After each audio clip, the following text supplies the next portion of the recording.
کوئی لاکھ ہمیں پابند کرے، کوئی لاکھ ہمیں پابند کرے، اسلام کی دعوت زندہ ہے۔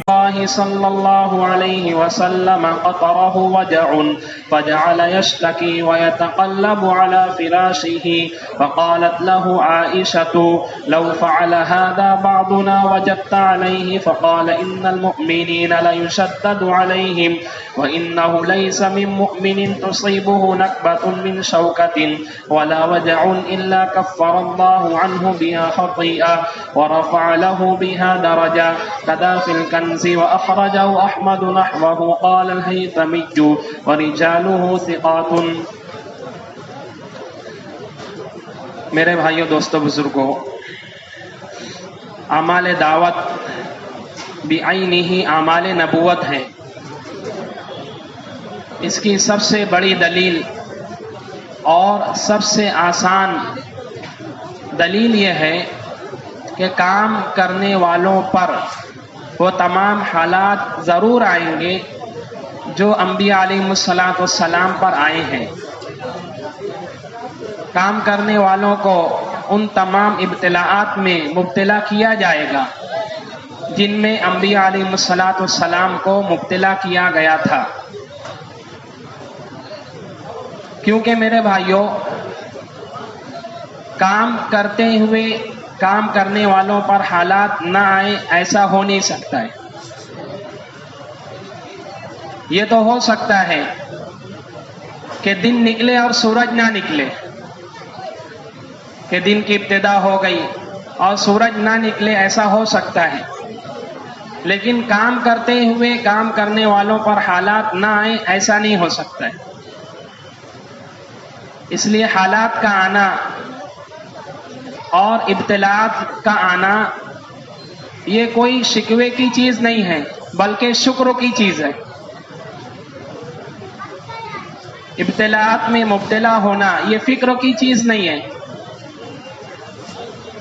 بلکہ فکر یہ ہے کہ کام کرتے ہوئے کوئی حال نہ آئے تو یہ فکر کی چیز ہے کہ ہم کام کرتے ہوئے صحیح رخ پر ہیں یا نہیں ہیں، کہ کام کرنے والوں پر حالات نہ آئے تو یہ فکر کی چیز ہے۔ اب میرے بھائیوں، ابتلاءات دو قسموں کے ہوتے ہیں، یعنی حالات دو قسموں کے ہوتے ہیں۔ ایک بدن میں بشکل امراض اور ایک بدن کے باہر بشکل احوال، یعنی بدن میں بیماریاں مختلف قسم کی، یہ ہے ایک حال، اور ایک حال ہوگا بدن کے باہر۔ تو دونوں حالات میں ہمیں کیا کرنا ہے؟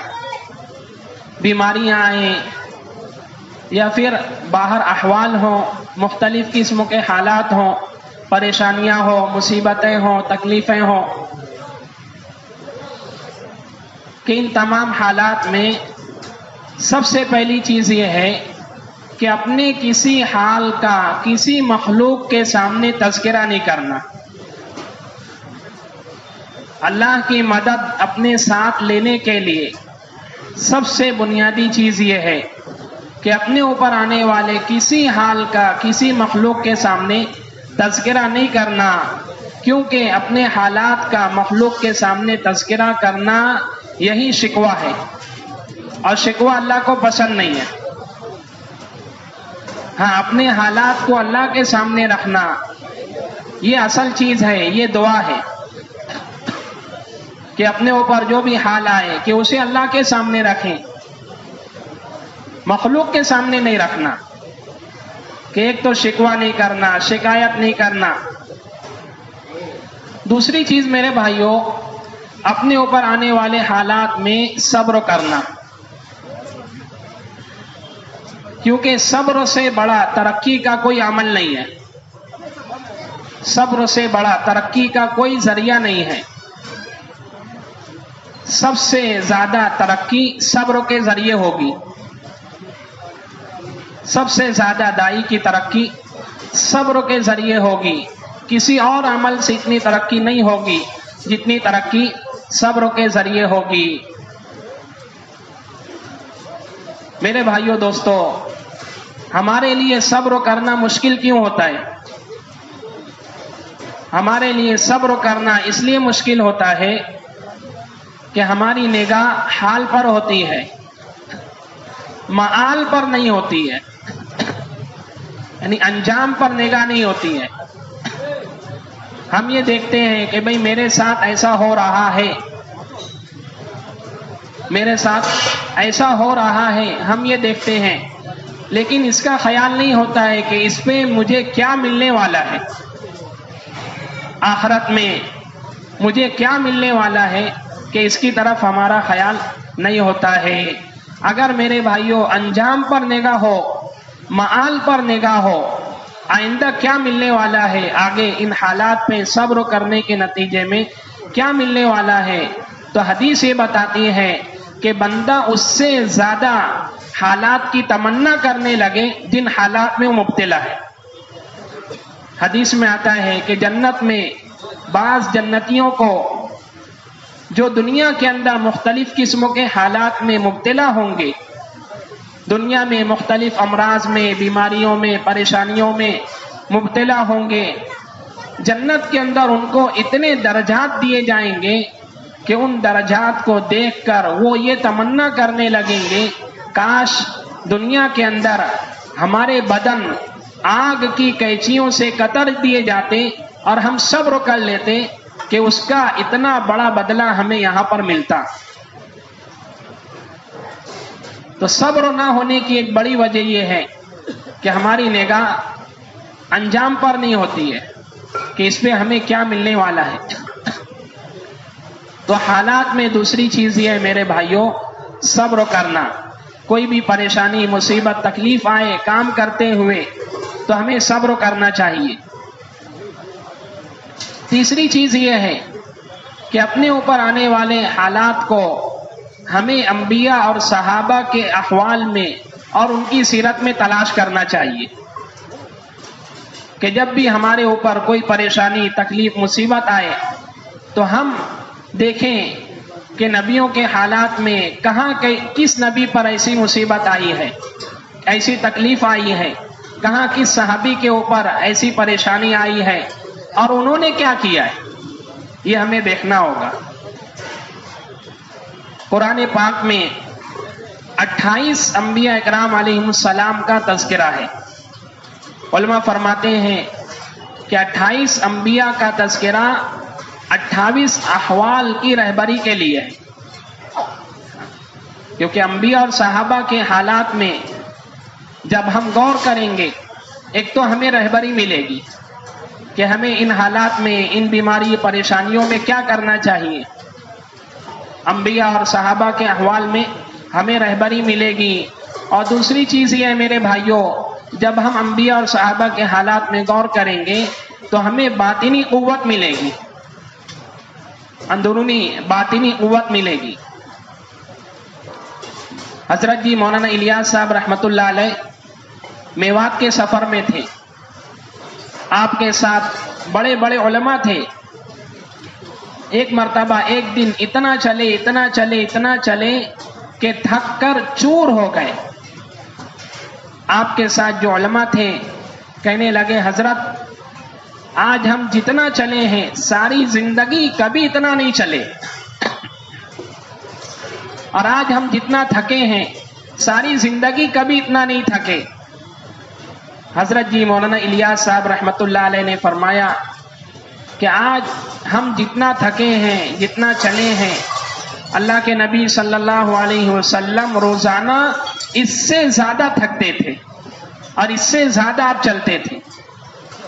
علماء فرماتے ہیں کہ جب حضرت جی کی زبان سے ہم نے جملہ سنا تو ہماری ساری تھکن دور ہو گئی، ساری تھکن ہم بھول گئے کہ ہمارے نبی اس سے زیادہ تھکتے تھے، کہ ساری تھکن ہم بھول گئے، ساری تکلیف ہم بھول گئے۔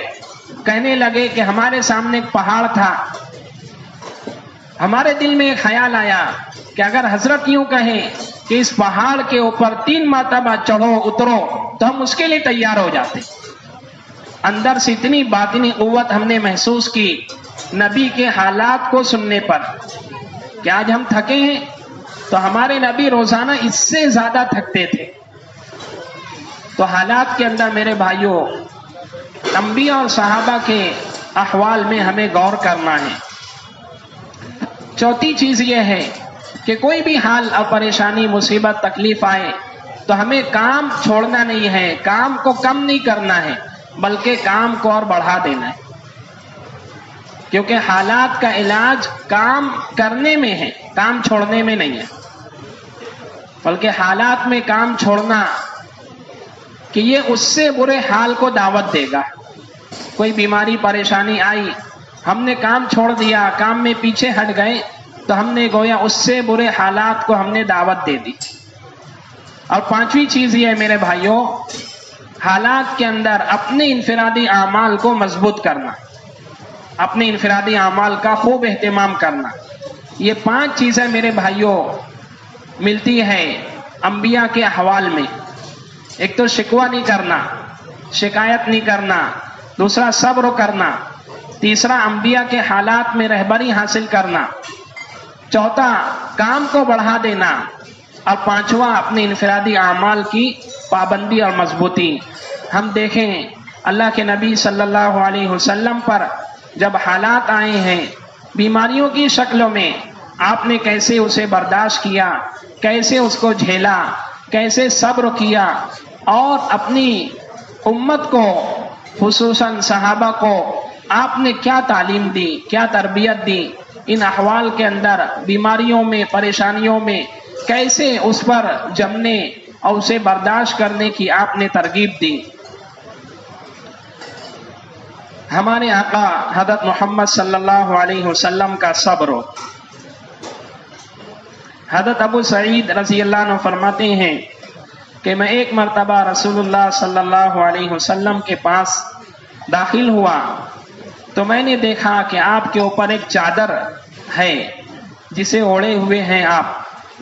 تو میں نے اپنا ہاتھ چادر کے اوپر رکھا تو میں نے کہا یا رسول اللہ آپ کو اتنا تیز بخار ہے؟ آپ نے فرمایا کہ ہاں، ہم انبیاء کی جماعت پر اسی طرح بلا یعنی آزمائش آتی ہے اور اسی وجہ سے ہمارا اجر دگنا کر دیا جاتا ہے.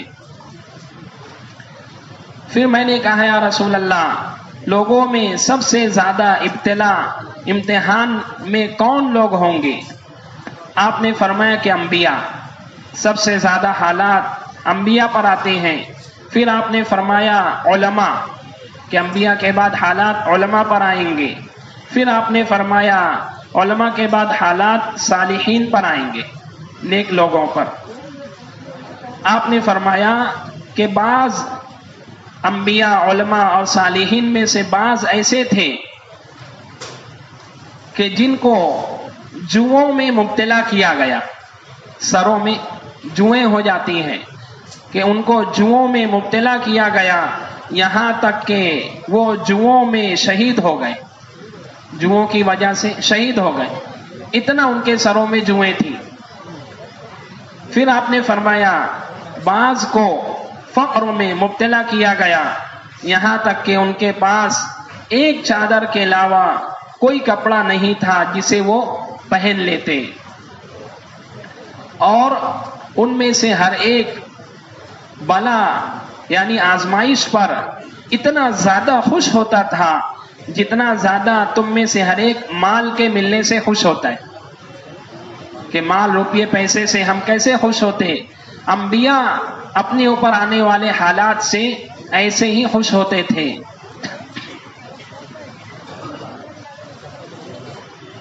ابو عبیدہ ابن حذیفہ اپنی پھوپھی حضرت فاطمہ رضی اللہ عنہا سے روایت کرتے ہیں، فرماتی ہیں حضرت فاطمہ رضی اللہ عنہا کہ ہم چند عورتیں اللہ کے نبی صلی اللہ علیہ وسلم کی عیادت کے لیے آپ کے پاس حاضر ہوئیں. آپ کو سخت بخار تھا.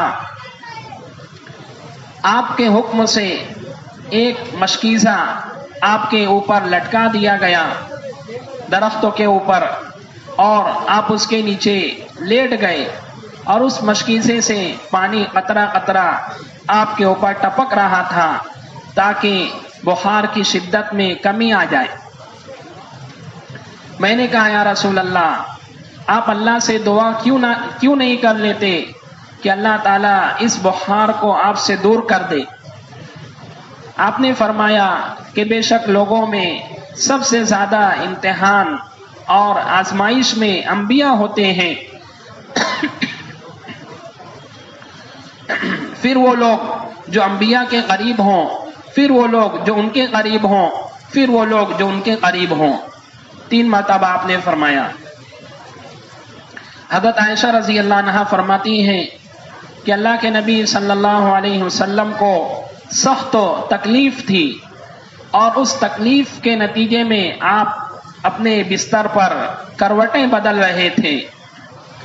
تو حضرت عائشہ رضی اللہ عنہا نے آپ سے کہا کہ یا رسول اللہ، اگر ہم میں سے کسی کو یہ تکلیف ہوتی اور وہ بستر پر کروٹیں بدلتا تو آپ اس پہ ناراض ہو جاتے۔ آپ نے فرمایا کہ بے شک ایمان والوں پر اسی طرح حالات